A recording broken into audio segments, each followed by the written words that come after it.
one comment. I've been browsing around this museum for the last hour or two, and sometimes I get a little overcome. You know, what we forget is that when you read history, you read the big names. And the fact, the truth is that little people made the history.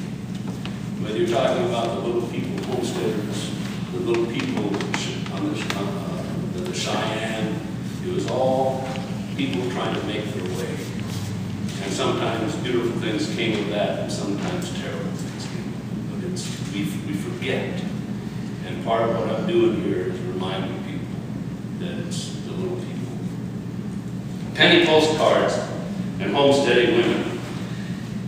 My family came into eastern Montana in 1885, and they went through a lot of harsh experiences on the Langer Indian Reservation before they ended up with an open range ranch up on the Missouri River near Sidney and Fairview up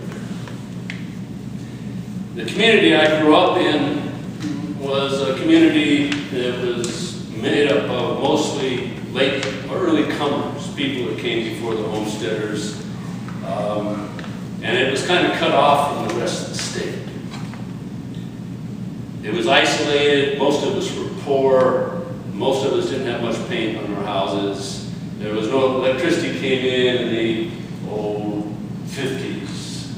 Telephone didn't come in until the 1970s. I still am uncomfortable around telephones. And because of the isolation, it was a little bit like growing up in the 30s instead of the 50s and 60s.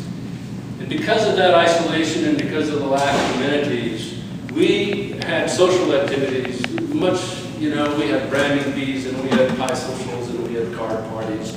And we had that mutual interdependency that basically it's kind of been forgotten since. I'm